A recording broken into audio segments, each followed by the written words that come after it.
Merhabalar, kanalıma hoş geldiniz. Bugün sizlerle biliyorsunuz ki şu bandanalar bel aksesuarı diyeyim viral oldu. Ben de dedim ki neden benim takipçilerim de bundan faydalanmasın. Ve tabii ki kendi yorumumu katarak zaten bu model aşağı yukarı her yerde var ama şöyle kendi yorumumu katarak ben de sizler için bir bandana ya da bel aksesuarı çalıştım. Sizlerle de paylaşmak istedim. Şöyle bakın, ütüledim tabii bunu. Şöyle bakın, inceleyelim. Oldukça güzel oldu. Burada askı detaylarını kendinize göre ayarlayabilirsiniz. Şöyle bir ip kullanıyorum. Bakın, bu koton bir ip. Oldukça ince bir ip. Ben çift kat çalıştım ama şimdi videonun ilerleyen dakikalarını göreceksiniz. Size gösterirken küçük bir parçada normal daha kalın bir iple çalıştım. Eğer ipiniz ince ise çift kat çalışabilirsiniz. Şöyle göstereyim. 2,5 milim tığım var. Toplamda 100-150 gram gibi. Yani bu ipin gramajı ipin inceliğine göre de değişiyor. Bir ip gidiyor arkadaşlar. Bu da tabii sizin yaptığınız ölçüye göre de değişir. Ben şöyle bir ölçü vereceğim, bakın. Şöyle bakın. Şöyle uç noktasına çapraz yukarı doğru şöyle 41 santim. Şöyle iki uç, bakın, askıları saymıyorum. Çünkü askıları kendi istediğiniz ebatta uzatabilirsiniz. Askılara gelene kadar 55 santim. Şöyle iki taraftan da askı boyumu ölçeyim. 20 santim buradan, 20 santim de buradan askı payım var. Şimdi bandanızın yapımına geçeceğiz. Umarım videomu severek, beğenerek izlersiniz. Kanalıma abone olursanız da çok mutlu olurum. Biliyorsunuz, beni takip edenler burada 50 bin abone olalım diye çok teşekkür ederim. Olduk. Şimdi 100 bin olmak istiyorum ve o plaketi almak istiyorum arkadaşlar. Hak ettiğimi de düşünüyorum açıkçası. Bana destek olursanız, eğer abone olmadan izliyorsanız, abone olup izlerseniz çok mutlu olurum. Çünkü abonelik zaten ücretsiz. Bana yapabileceğiniz en büyük destek abone olmak. Bir beğeni, yorum, küçük bir çiçek olsa da yapabilirsiniz. Sormak istediğiniz sorular varsa arkadaşlar, çok yoğun olduğum için hem Instagram hem burası yetişemiyorum. Ama Instagram'a geri dönüş daha hızlı oluyor. Bir şey örerken eğer takılırsanız Instagram'dan bana yazarsanız yardımcı olmaya çalışıyorum diyorum ve yapıma geçelim. Evet arkadaşlar, bandanamızın yapımına geçebiliriz. Ben şimdi burada beyaz bir ip kullanacağım. Ee, Zaten başlangıcı gösterdim mi gerisi gayet kolaylıkla akan bir örnek ve çok çok eski bir model. Bunu biliyorsunuz, ben 40 yaşındayım.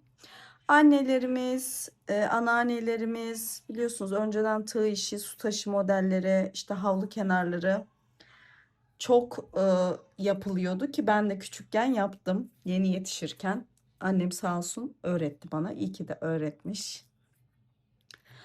Şimdi bu öyle bir model başlayacağız. Dediğim gibi ben şimdi beyaz bir iple yapacağım ama burada videonun başına devam edeceğimiz ip bu. Bakın şöyle, bu ip bundan daha ince. Bakın şöyle göstereyim. O yüzden bu ipi çift kat çalıştım ben. Ama bu kalınlıkta bir ipiniz varsa tek katta çalışabilirsiniz. Bakın bayağı ince, yani yarı yarıya. O yüzden iki kat çalıştım. Şimdi ben size burada tek kattan beyazdan nasıl başladım göstereceğim. Ondan sonra yine bu sarı olandan devam edeceğiz. Şimdi normalde sihirli halka ile başlanıyor ama ben burada biraz sağlamlık açısından da daha sağlam olsun diye şöyle zincirle başlayacağım. Bakın şöyle bir kilitledim, 1 2 3 4 5. Bu arada 2,5 milim tığ kullanıyorum arkadaşlar. Herkes ipinin kalınlığına göre tığını ayarlayabilir. 2 4 5 tane zincir çektim. Bakın şöyle 5 zincir çektikten sonra en baştakine şöyle ilmeğimi, bakın, tığımı geçirdim. Yani dördüncüye, beşinciye ilmeğimi geçirdim. Şuradan şimdi şöyle ikisinden geçiriyorum. İlmeğimi kaydırdım ve bakın. Şimdi 1 2 3 zincir çekiyorum. Tığımı doluyorum şu boşluğa, yani oluşturduğumuz halkanın içine. 1, bakın, 2 3 seferde yukarı çıkıyorum ve üçlü trabzan yapıyorum. Şu çektiğim zincirde bir trabzan sayıyorum. Tekrar aynı boşluğa batıyorum. Tekrar bakın, önce tekine, sonra ikisini, sonra ikisini. Üçlü trabzan. Şimdi 1 2 zincir çekiyorum. Tekrar araya batıyorum ve tekrar 1 2 3 de çıkıyorum. Üçlü trabzan. Tekrar tığımı doluyorum.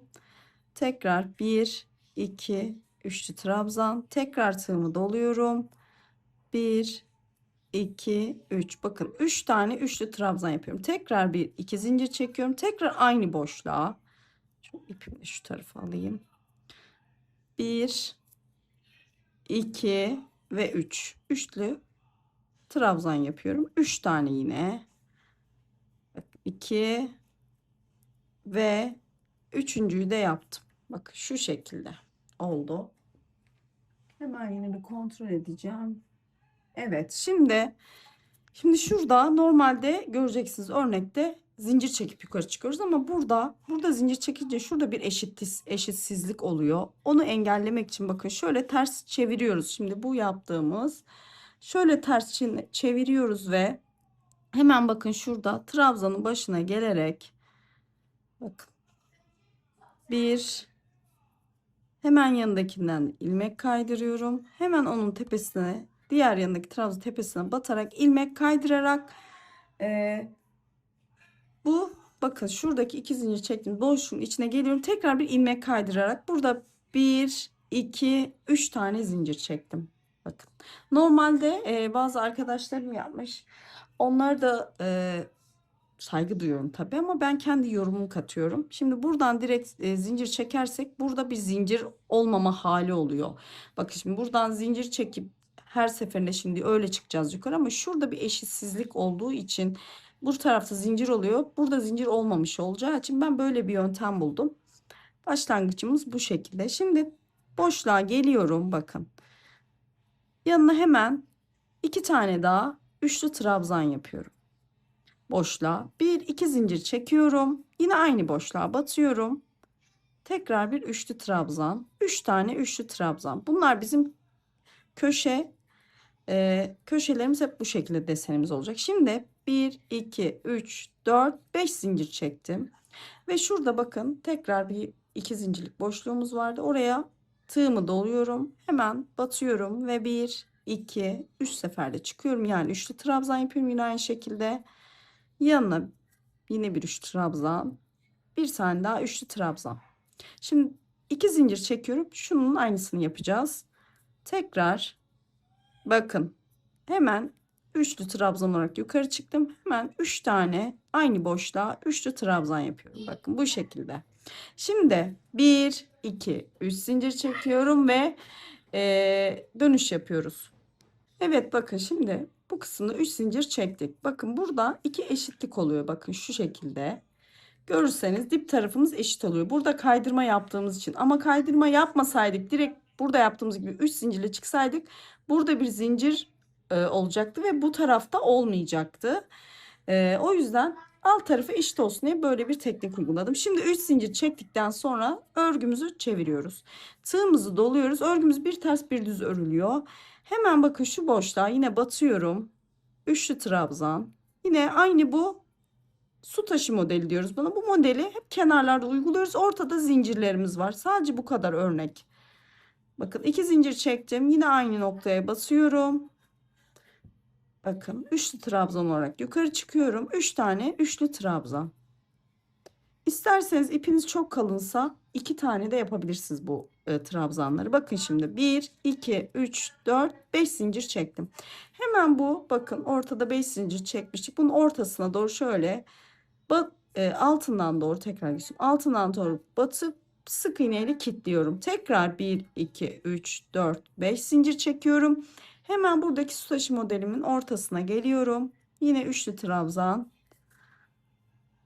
Tekrar 3 tane üçlü trabzan yapıyorum. 2 zincir çekiyorum. Tekrar 3 trabzan olarak yukarı çıkıyorum. Tekrar 3 tane üçlü trabzan yapıyorum. Bakın. Örgümüz hep bu şekilde ilerleyecek.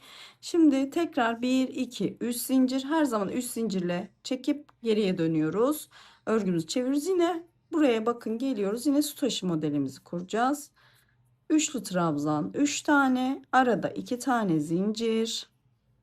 Bakın 1, 2. Aradaki zincir. Ve tekrar 3 tane üçlü trabzan.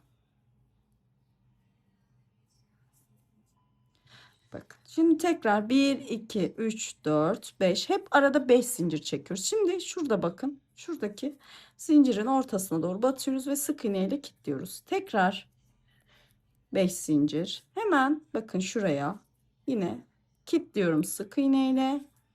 Hemen yine 5 zincir daha çekiyorum ve buradaki su taşımın ortasına geliyorum. Bu şekilde örneğimiz ilerliyor arkadaşlar. Tek yapacağımız bu. Ne kadar istiyorsanız kafa boyunu ya da belinize bandan belinize de takanlar var. Hani boyutunu ne kadar istiyorsunuz bu şekilde dilediğiniz kadar büyütebilirsiniz. Bunun bir sınırı yok. Yani kendi kafa ölçünüze göre belinize pantolonların üzerlerine takılıyor. Bel ölçünüze göre büyütebilirsiniz. Şimdi tekrar 3 zincir. Köşelerde hep 3 zincir. Çeviriyorum. Yine bakın su taşı modelimin ortasına batıyorum. Ve üçlü trabzanlarımı yine aynı şekilde üzerine bir su taşı örneği yapıyoruz. Aralarda hep 2 zincir çekiyoruz. Bakın. Şöyle. Bakın. Şimdi tekrar 1, 2, 3, 4, 5. Hemen bakın şuradaki zincirimin ortasına batıp kilitliyorum sık iğneyle. 1, 2, 3, 4, 5. Hemen yandaki zincirimin ortasındayım. Batıyorum. 1, 2, 3, 4, 5. Hemen diğer zincirin ortasına batıyorum. Kilitliyorum. 1, 2, 3, 4, 5. 5 zincirle diğer su taşı modelimin ortasına geliyorum. Ve bu şekilde yine bir su taşı örneği yapıyorum bu zincirin içine. Ve örgümüz bu şekilde ilerleyip gidecek.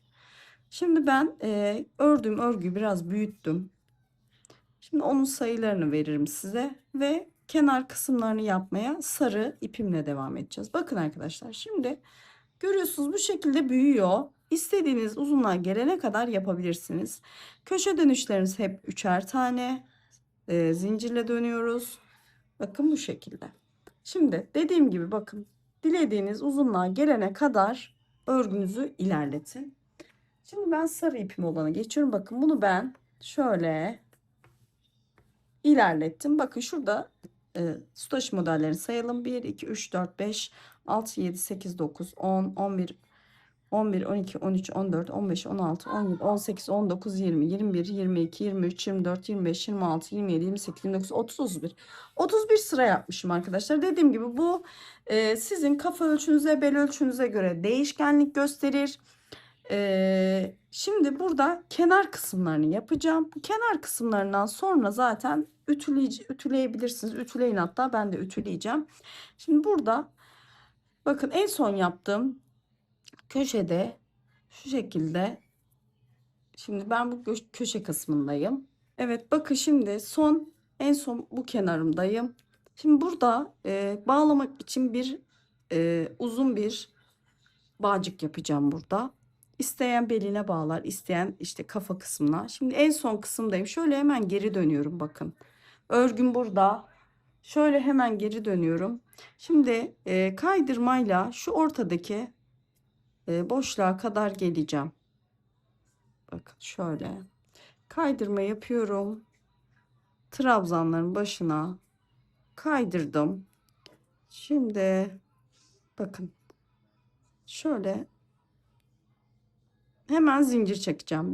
Bakın şu ortadaki boşluğa kadar geldim. Şimdi göz kararı bir zincir çekiyorum. Hemen bunu sayıyorum. Çünkü diğer köşede de aynı sayıda çekeceğim zinciri. Evet şimdi ben burada 60 tane zincir çektim. Şimdi 60 tane zincir çektikten sonra bakın şöyle hemen bu zincirlere şöyle bakın 60 hemen zincirlere batıp şöyle çakma sık iğne diyoruz. Tekli trabzanda tığımı doluyorum. Şöyle her birinin içine batıyorum ve tekli trabzan yapıyorum. Her bir zincirin içine basıyorum. Bakın şöyle tekli trabzan. Her bir zincire batıyorum. Şöyle tekli trabzan yapıyorum. Şimdi bunu bütün zincirime uygulayıp geliyorum arkadaşlar. Bütün zincirimin her birine şöyle tekli trabzan yapa yapa dibe kadar geleceğim. Evet, bütün bakın zincire çakma trabzan ya da tekli trabzanla diyebilirsiniz. Bu şekilde doldurdum. Şimdi şurada bakın kaydırma yaparak buraya gelmiştik. Şu en baştaki trabzanın tepesine batıyorum. İlmeğimi alıyorum. Tekrar kaydırmayla birleştiriyorum. Bakın bu şekilde oluyor bağcığımız. Şimdi şu kenarlara bir şey yapmak zorunda değilsiniz aslında. Ben değişiklik olsun diye bu şekilde de kullanabilirsiniz. Şimdi ben şöyle zincir çekip ucuna küçük topçuklar yapmayı düşünüyorum. Siz boncuk da takabilirsiniz. Şimdi bunun içinde 1, 2, 3, 4, 5, 6, 7 tane zincir çekiyorum. 7 zincir çektikten sonra şöyle ipimi hafif uzatıyorum. Doluyorum ve tutuyorum bakın. En son şuradaki ilmeğin içine tekrar batıyorum. Tekrar batıyorum. İlmeği alıyorum. Tekrar uzatıyorum. 2. Tekrar tığımı doladım. Üçüncü kez tekrar aynı noktaya batıyorum. Uzatıyorum. Bakın. Bu üçünü tek seferde ilmeğimi çıkarıp sık iğne ile kilitliyorum. Şimdi 1, 2, 3 zincir çekiyorum. Tekrar bakın aynı şu dipteki ilmeğe batıyorum.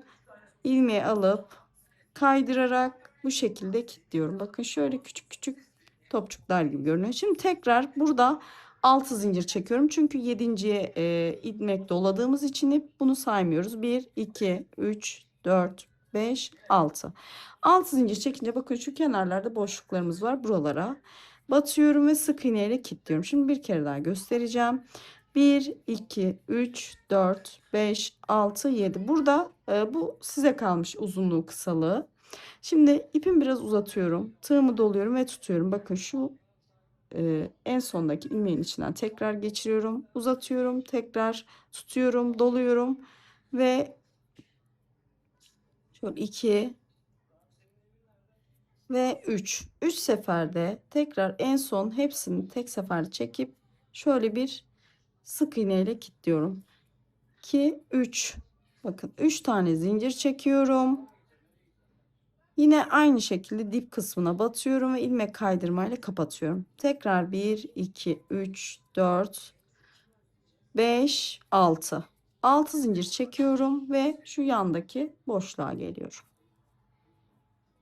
Şimdi bir tanesini daha göstereceğim. Diğerleri zaten aynı şekilde. Tekrar bakın. 1, 2, 3, 4, 5, 6, 7. Burada 7 yapıyoruz çünkü dibine battığımız için 6 tane kalmış oluyor. Şöyle ipimi uzatıyorum, tutuyorum. En sondaki bakın şurası. İlmeğin içine batıyorum, uzatıyorum. Tekrar 2, tekrar şimdi 3 kez yapıyoruz bu işlemi. Batıyorum, uzatıyorum ve üçünü tek sefer çıkarıp hemen bir şöyle sık iğne gibi zincirle kapatıyorum. 1, 2, 3 zincir çekiyorum kapattıktan sonra yine aynı dip noktasına batıyorum. İlmeğimi kaydırıp kilitliyorum. 1, 2, 3, 4, 5, 6 zincir çekiyorum. Hemen yanda şöyle boşluk. Buna batıyorum ve sık iğne ile kilitliyorum. Bakın şimdi bu şekilde görünüyor. Şöyle çok sevimli. Siz isterseniz buraları boncukla takabilirsiniz ya da hiçbir şey de yapmayabilirsiniz. Ben böyle güzel olacağını düşünüyorum. Şimdi böyle devam ediyoruz. Burada da bakın arkadaşlar. Buraya gelince de şöyle burada uç kısmında burada uç kısmına tekrar köşe kısmına geçeceğiz birlikte sizinle. Evet şimdi bakın şu sona yaklaştık. Şimdi bir tane daha aynı şekilde yaptım. Şimdi şurada bakın şu sonuncuyu değil bir önceki şurada trabzanın tepesine batıyorum ve sık iğnemi yapıyorum burada. Hemen sık iğnemi yaptıktan sonra bakın şuradaki başlangıç yerine hemen şu uca geliyorum.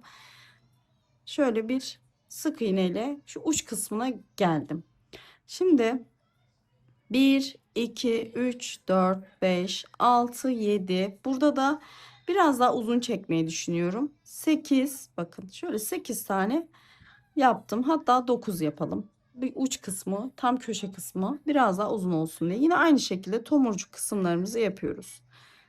2 ve üçüncü yapıyorum. Kilitliyorum.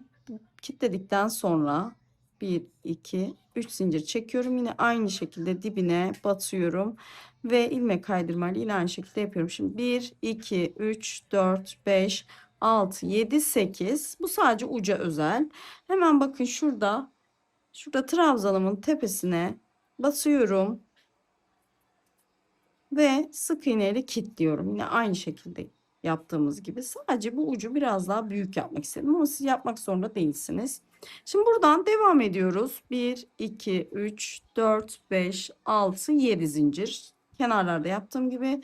Şimdi burada yine tomurcuğumuzu yapıyoruz ve kaldığımız yerden devam edeceğiz. Şimdi tekrar bir kere daha göstereyim. 2 ve 3, aynı noktaya 3 kere kilitledim. 1 2 3, hemen yine aynı noktaya tekrar şöyle birleştirdim. 1 2 3 4 5 6 7. Bakın şimdi buraları batıyoruz, yukarı doğru çıkıyoruz ve sık iğne ile kilitliyoruz. Aynı şekilde bakın arkadaşlar. Şimdi bu kısmı tamamladık. Şimdi yukarıya doğru şuralara aynı şekilde tomurcuklarımızı yaparak, şöyle tomurcuklarımızı yaparak yukarı kadar çıkacağız. Burada da yine askı detayını ekleyeceğiz. Evet, şimdi bakın şöyle kenarları da aynı şekilde yaptım. Yukarı kadar çıktım. Şimdi buradaki gibi askısını yapacağım. Onu da bakın en son şuraya batmıştık biliyorsunuz sonuncuyu. Şimdi buradan zincir çekiyoruz. Yine ben 60 tane çekmiştim. Yine tekrar 60 tane çekeceğim ve geri dönüp yine normal tekli trabzan çakma sık iğne olarak geri döneceğim. Şimdi 60 tane sık iğnemi çekip geliyorum. Evet bakın. Şimdi yine aynı şekilde şurada bakın şu başlangıç noktasına şöyle geliyorum. Şöyle ilmek kaydırmayla şu orta kısma geliyorum ve sabitliyorum. Hemen şu ortaya da batıyorum. Tekrar bir ilmek kaydırma yapıyorum. Şimdi buradan ipimi keseceğim ama kesmeden önce şöyle bakın şuraya kadar ipimi yürütüyorum. Ondan sonra keseceğim. Hemen bakın şu trabzanların tepesine de şöyle batacağım. Hemen ilmek yürüterek şöyle karşıya kadar geçeceğim. İpimi kestikten sonra şuradan ipimi hemen kesiyorum. Bunu da şöyle aşağıya doğru alıp yürütün. Yani direkt buradan kesmeyin. Buradan doğru geriye yine alacağım. Bakın yürüttüğüm halde yine aşağı doğru, şurada görüntü olsun istemiyorum. Şu trabzanların arasından doğru şöyle bakın. Şöyle aşağıya doğru yürüteceğim. Ondan sonra keseceğim. Öne çektim tekrar. Şimdi bunu tekrar buradan arkadan alacağım ve o şekilde keseceğim. Bakın şuradan şimdi keseceğim makasla. Şimdi bu şekilde ütülüyorum ve tartacağım sizin için. İpi ben çünkü şöyle bakın. Bu şekilde büyük bir ip olduğu için ne kadar gittiğini bilmiyorum. Ütüledikten sonra tartıp size son haliyle karşınızda olacağım. Zaten bilgilendirmeyi videonun en başına zaten almış olacaksınız. Ben hemen ütüleyip geliyorum. Evet, bakın ütüledim. O kadar güzel duruyor ki, rengi de o kadar tatlı oldu ki. Şöyle bandanamız, bel aksesuarımız bitti. Toplamda 100 gram civarı bir ip gidiyor. Zaten çok ip de kullanmıyor. 100-150 gram ipin kalınlığına göre kullanacağız. İpe göre değişir arkadaşlar. Umarım beğenmişsinizdir. Beğendiyseniz beğenmeyi, kanalıma abone olmayı unutmayın. Hepsi ücretsiz. Bana destek olabileceğiniz en güzel şeyler bunlar. İzlediğiniz için çok teşekkür ediyorum. Bir dahaki videoya kadar hoşça kalın.